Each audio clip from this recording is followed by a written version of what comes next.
Y el subsecretario Alejandro Encinas reconoció, pero no en México, sino ante el New York Times, que muchas de las pruebas que utilizaron para su informe del caso Ayotzinapa, que llevó a prisión al general Rodríguez Pérez en particular, los más de 400 mensajes de WhatsApp, se supone que son bastantes más, de supuestos integrantes de Guerreros Unidos, no sirven porque no se pudieron verificar. ¿Entendió usted bien?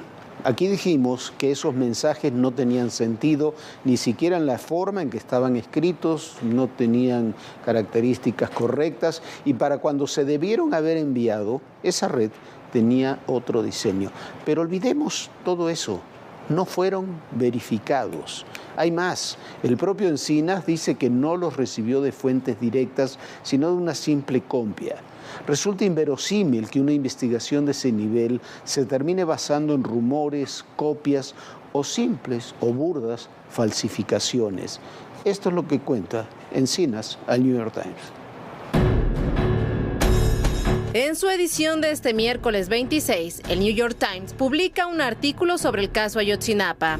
El texto es de Natalie Kritroev, Ronen Bergman y Oscar López. Recuerda que en agosto el gobierno dio a conocer el reporte de la Comisión de la Verdad que indicaba que tras haber sido secuestrados en 2014 los estudiantes fueron asesinados por narcotraficantes que operaban en conjunto con la policía y el ejército. Los periodistas refieren que en una entrevista que Alejandro Encinas, subsecretario de Derechos Humanos de la Secretaría de Gobernación, ofreció al diario, dijo que mucho de lo que se presentó como evidencia nueva y crucial no pudo verificarse como real. Y citan textual: hay un porcentaje importante, muy importante, que está todo invalidado. Entre esa evidencia estarían más de 467 capturas de mensaje de WhatsApp. Estos sugieren que un alto mando del ejército estuvo directamente involucrado en la desaparición de al menos 6 de los estudiantes. Por ello, 4 oficiales militares, entre ellos el general Rodríguez Trejo, siguen en custodia. Sin embargo, de acuerdo con lo publicado en New York Times, esos mensajes fueron objeto de cuestionamiento. Que el Grupo Internacional de Expertos Independientes, el GIEI, indicó que el tono de los mensajes difería del que habían detectado en otras comunicaciones interceptadas, y que el mismo Alejandro Encinas lo sometió a una revisión exhaustiva. Dijo que no había conseguido verificar muchas de las capturas de pantalla y que había tenido que desechar varias de ellas. Los autores del artículo refieren que el funcionario viajó a Israel para hablar del caso Ayotzinapa con Tomás Herón, quien era titular de la Agencia de Investigación Criminal en 2014. Actualmente tiene una orden de extradición a México. En agosto pasado, Alejandro Encinas presentó un informe en el cual establecía una responsabilidad del Estado y de los elementos militares. Anunció que había más de 80 órdenes de aprehensión y se anunció que todos los testimonios mostraban que los estudiantes fueron arteramente ultimados y desaparecidos. En los hechos del 26 y 27 de septiembre de 2014, el ejército, a través del 27 Batallón de Infantería, participó en acciones de apoyo y resguardo a las víctimas, facilitó el acceso a los servicios de emergencia y preservó los lugares donde ocurrieron hechos relevantes. Entre 17 y 19 cuerpos habrían sido incinerados en el basurero de Cocula y las cenizas arrojadas al río San Juan. Fue en el basurero donde se encontraron los restos que le permitieron al Instituto de Medicina Forense de la Universidad de Innsbruck identificar a 2 de los jóvenes, Alexander Mora Venancio y Yoshivani Guerrero de la Cruz. Uno más también está identificado. A poco más de 8 años, aún no se tiene rastro de lo ocurrido con 40 de los 43 estudiantes normalistas desaparecidos. Hace menos de un mes, renunció el fiscal principal del caso, Omar Gómez Trejo, y hubo órdenes de aprehensión canceladas. Bueno, mire, le voy a platicar, le voy a resumir porque es largo el texto, es complejo lo que dijo Encinas y lo que comenta este reportaje del New York Times. El punto básico es que la prueba estrella que tenía Encinas para todo este informe de la Comisión de la Verdad son las 467 capturas de pantalla que de alguna forma obtuvo, nunca supimos ni de quién ni de dónde, y que ahora sabemos también que son copias. Muy bien. Esas 467 copias, capturas de pantalla que tiene ahí, que se supone que son diálogos entre personajes involucradas en el caso de Ayotzinapa, los días en que ocurrió el caso Ayotzinapa, resulta que nunca fueron verificadas. Usted se preguntará, ¿cómo que nunca fueron verificadas? No, nunca fueron llevadas a un perito forense de la propia Fiscalía General de la República, aunque sea un perito independiente, para que viera que esas no eran falsas, que eran capturas de pantalla auténticas. Hay forma de hacerlo eso. Un perito en temas cibernéticos lo puede hacer con relativa facilidad. ¿Qué es lo que ocurrió? En marzo, Encinas fue a ver a Tomás Herón, el ex jefe de la policía investigadora de la PGR, que fue el primero que investigó estos casos. Lo fue a ver a Israel porque ahí está exiliado, refugiado Tomás Herón por el gobierno de Israel. Le propuso a Tomás Herón que colaborara en el caso a cambio de que fuera ayudado, eso es lo que dice Encinas en esta reunión, lo que le dice Encinas a Tomás Herón, que fuera ayudado por el presidente. ¿Por qué sabemos que dice eso? Porque esa plática fue grabada y la grabación de lo que ahí se dijo la tiene el New York Times. Un mes después, en el mes de abril, sin que sepamos ni cómo, ni cuándo, ni de quién, Encinas recibió estos 467 mensajes. Tuvo los mensajes, los guardó, no se los mostró a nadie, salvo a una persona, según su propio testimonio. No los presentó con la Fiscalía General de la República porque desconfiaba de la Fiscalía y en parte también de la Fiscalía Especial de Omar Gómez Trejo.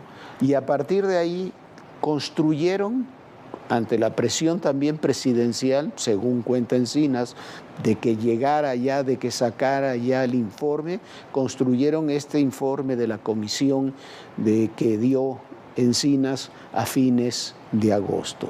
Le pidieron 80 órdenes de aprehensión, detuvieron al general Rodríguez Pérez, a otros 3 militares, 4 militares detenidos. ¿Por qué está detenido el general Rodríguez Pérez?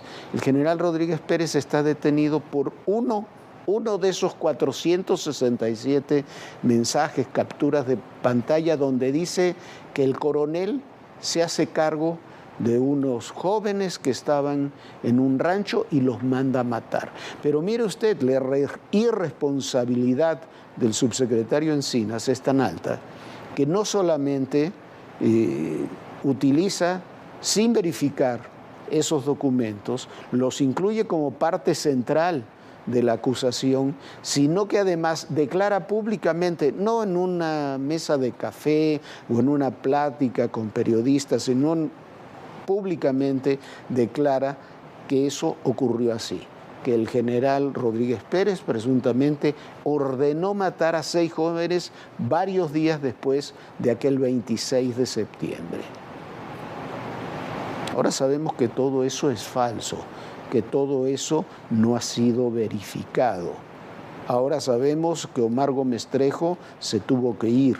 Ahora sabemos que Jesús Murillo Caram no hay pruebas para detenerlo. Ahora sabemos que esa investigación tan preciada para el presidente López Obrador, por la negligencia y la irresponsabilidad de sus investigadores, en primer lugar del señor Encinas, se está desmoronando.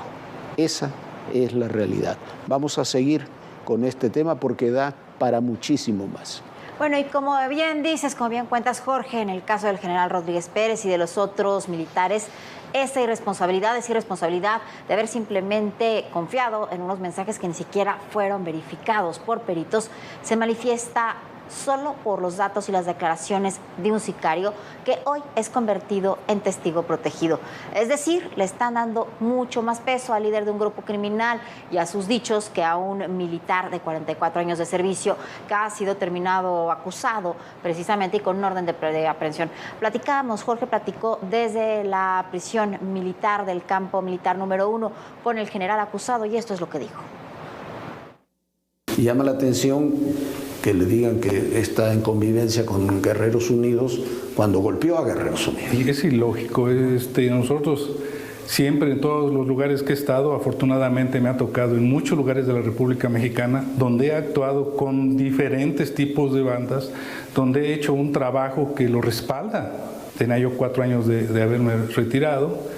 disfrutando a mi familia, disfrutando a mis nietos, disfrutando el calor del hogar y ahora, bueno, mira, estamos en esta situación. Usted se entregó, no se entregó, se presentó ante el mando de la Secretaría y se puso a disposición de las autoridades. Claro, cuando supimos que había unas órdenes de aprehensión o que se nos señalaba, de inmediato nos presentamos para demostrar nuestra inocencia. Estamos aquí para eso.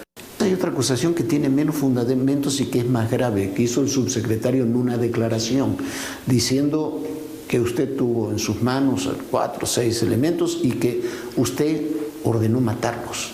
Sí, es una vileza lo que hicieron, una cobardía, haber manifestadose al margen de la ley de esta persona y realmente estoy aquí, como te lo comentaba, por delincuencia organizada, que no tiene que ver nada con esa declaración que hizo esta persona. Estoy aquí y sustentado por una persona, un testigo protegido que tienen ellos. Que además es un sicario que ustedes detuvieron. Así es, en efecto, y que ellos lo reconocen, ¿no? Lo reconocen que yo ahora que estoy en esta situación me entero de la actuación de él, porque pues yo nunca había enterado de las declaraciones de estas personas y me entero todo lo que hizo. O sea, les dice qué es lo que hizo y cómo lo hizo y quién más participó. O sea, él les está diciendo y él me está acusando a mí con nada. A ver, para poner las cosas muy claras, a un general de 44 años de servicio con una foja de servicios impecables termina bajo proceso por la acusación de un jefe de sicarios que reconoce haber participado en la desaparición de 43 estudiantes, además de muchos otros hechos delictivos, que está comprobado plenamente que sí participó en esos hechos. Estamos aquí por la acusación, señalamiento de esta persona. Y mira, ¿a dónde hemos llegado? Mira, yo lo que espero, en primer lugar, de la sociedad, que no nos juzguen como lo hizo esta persona, que se enteren, que esperen al resultado jurídico que debe de existir, que nos avala la razón. Somos inocentes, discúlpame. No. Pero vamos a salir. La institución nos está apoyando. Bueno, ahí está el general Rodríguez Pérez. Insistimos, es una absoluta irresponsabilidad para cualquiera que encabece una investigación, incluso periodística, presentar como hechos algo que no tiene verificado. Presentar una investigación criminal, quizás la más importante que se ha realizado en los 20 años en el país, o que se debería haber realizado en los últimos 20 años en el país, presentar como hechos capturas de pantalla que no son verídicas, que todo indica que son falsas, que no se pueden verificar, hacer declaraciones públicas, ordenar la detención de militares y de otras personas con base en ello. Es una irresponsabilidad. Cuando comenzó todo esto, todo este capítulo, dijimos que esta investigación de Alejandro Encinas era una suerte de capítulo 2 del caso aquel tristemente célebre de Chapa Besanilla, investigando los asesinatos de Colosio y de José Francisco Ruiz Massieu. Lamentablemente teníamos razón. Hay que ponerle un nombre, un rostro. ¡Te vamos a encontrar! ¡Te vamos a encontrar! Y que vienen todas las demandas internacionales. Una ciudad tan complicada como es la Ciudad de México. Ya llegamos a Aguililla, esta ciudad, la entrada a la Tierra Caliente.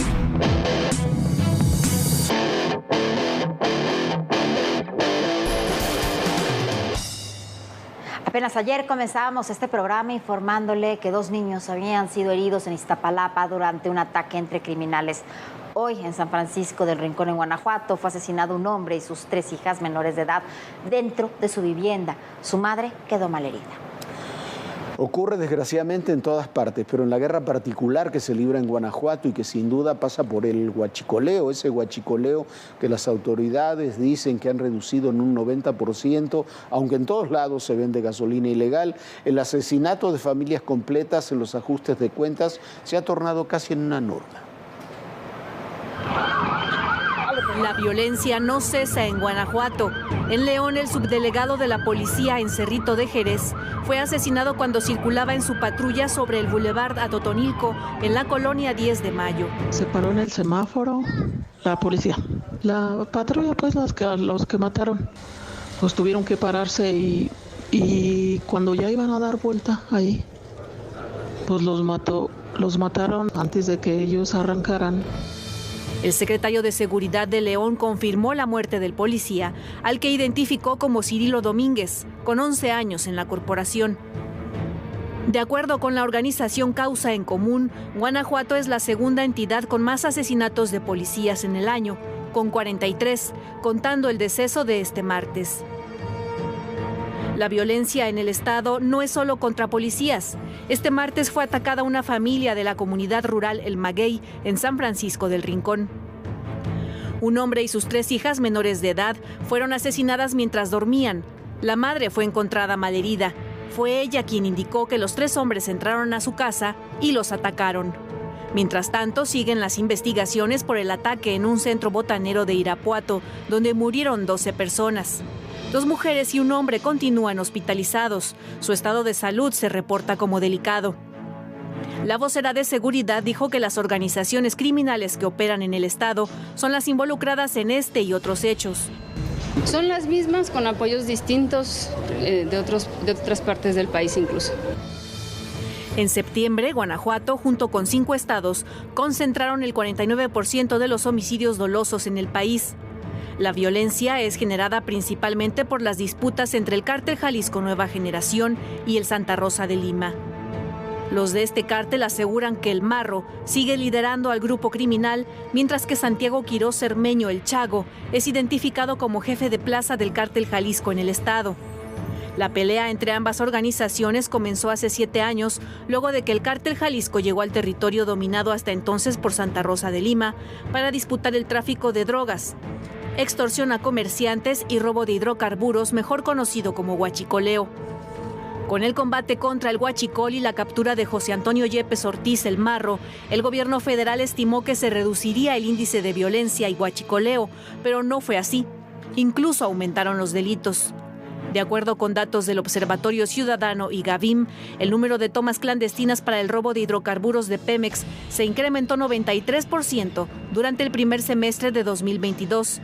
De registrar 163 tomas de combustible entre enero y junio de 2021, aumentó a 316 en el mismo periodo del 2022. Esto significó un aumento anual de 153 casos de huachicol. Mientras tanto, en la alcaldía Iztapalapa de la Ciudad de México, una familia que viajaba en un automóvil de lujo fue atacada. 2 personas murieron y 3 resultaron heridas.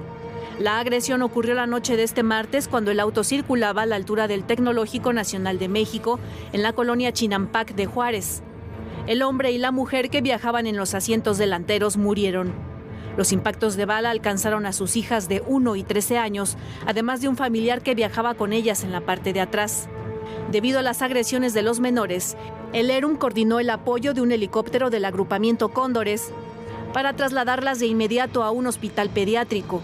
Las víctimas eran comerciantes y vendían en el tianguis de la calle 7. Declaraciones de la familia señalan que las víctimas habían mencionado que tenían problemas con unos delincuentes llamados Los Bonitos. Para ADN 40, Fuerza Informativa Azteca. Pero la violencia en nuestro país adopta muchas formas. También cuando se recurre a los llamados usos y costumbres de las comunidades indígenas sobre todo, que hacen lo que creen que es justicia, pero lo hacen por propia mano, de las formas más violentas y a veces de las formas, Viviana, más injustas. Sin lugar a dudas, se llevaba una orden de presentación, un joven para una persona. Los pobladores dijeron que pensaban que era un secuestrador, imagínense, porque no lo conocían y lo lincharon. Pero hay también otro tipo de delitos muy graves, sobre todo contra las mujeres, y ha tenido esta semana amplia difusión la forma en que en un bar del poniente de la Ciudad de México, en Santa Fe, una jovencita recibió una droga en una discoteca. Perdió el conocimiento y fue encerrada en una bodega de la misma discoteca. La encontraron horas después porque aún conservaba su celular. Otro caso fue otra chica secuestrada cuando conducía su automóvil en Naucalpan. Fue encerrada en una zona de Milpas, en el Estado de México, junto con otra chica. Logró escuchar que sus captores decían que se la llevarían a Nuevo León. Afortunadamente, logró escapar en un descuido de sus secuestradores. Cuando fue a hacer la denuncia al Ministerio Público, ¿sabe qué pasó? El Ministerio Público simplemente la ignoró. Es el restaurante Bar Juca, ubicado en Santa Fe, en la alcaldía Coajimalpa. La noche del viernes 21 de octubre, una joven fue reportada como desaparecida por unas horas. Así lo dio a conocer su madre. Acudimos al lugar, el localizador del celular de mi hija marcaba que estaba ahí. Llegando ahí, me dice la gente del Juca que mi hija ya se había ido, que habían revisado todo el lugar 2 veces y ahí no estaba. La administradora del centro comercial donde se ubica el establecimiento obligó a los empleados a permitir la entrada y tras recorrer el sitio, la encontraron en un baño que se utilizaba como bodega. Se encuentra con una puerta bloqueada. Con esfuerzo, logra abrirla parcialmente y nos encontramos con un baño que funciona de bodega, lleno de bolsas negras con cortinas. Logra asomarse y grita: «¡Aquí hay una niña!». Yo inmediatamente me asomo y me encuentro con mi hija, a la que le grito por su nombre y abre los ojos. Me ve totalmente desorientada. Logro sacarla y al preguntarle qué pasó y que por qué está ahí, me dice que no sabe y que no recuerda cómo llegó ahí. La madre de la joven declaró que médicos del hospital donde atendieron a su hija le comentaron que estos casos son frecuentes. Y como ejemplo, le dijeron también que se hace con una sustancia llamada escopolamina. Los padres solicitaron los videos de las cámaras de seguridad del bar, pero les fue negada la petición. El Juca emitió un comunicado, negó categóricamente los hechos y se dijo estar dispuesto a colaborar con las autoridades. Advirtió que el consumo de bebidas y el control de dicho consumo es enteramente responsabilidad de cada uno de los clientes. Por su parte, las autoridades de la alcaldía Coajimalpa colocaron sellos de suspensión en el restaurante Bar de Santa Fe, luego de que se viralizó la denuncia.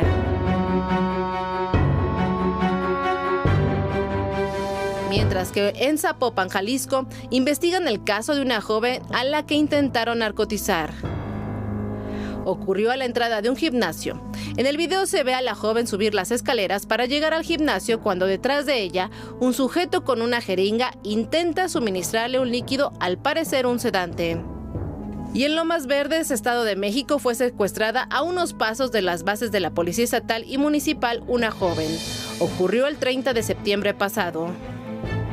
Tras 16 horas privada de su libertad, escapó de la casa de seguridad ubicada en Metepec. Acudió ante el Ministerio Público para denunciar los hechos, incluso que iba a ser trasladada a Nuevo León en un asunto de trata de personas. Sin embargo, las autoridades determinaron que solo fue el robo de auto con privación de la libertad, pues no se exigió rescate.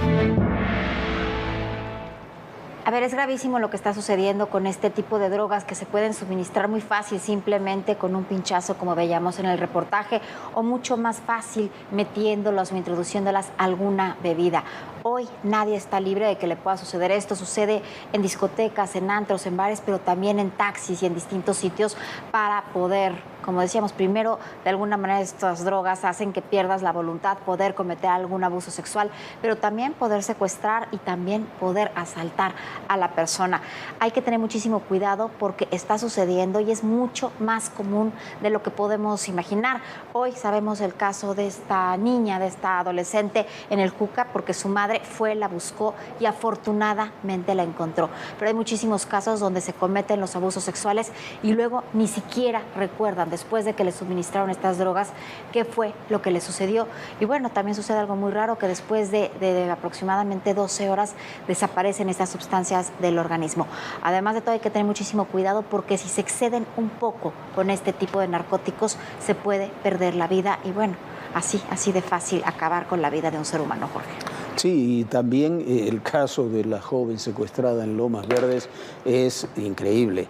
La secuestran, Le roban el coche, la secuestran, se la llevan, está secuestrada 12 horas y el Ministerio Público, ella escucha que ella y otra muchacha que estaba ahí, que se quedó ahí, se las iban a llevar a Nuevo León, y el Ministerio Público rebaja el delito, dice que va a hacer una investigación solamente por robo, porque no pidieron rescate, entonces no lo podían calificar como secuestro.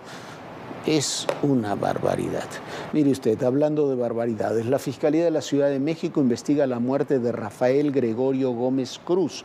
Usted lo recordará, es el ex titular de la Secretaría de Desarrollo Urbano en la capital del país.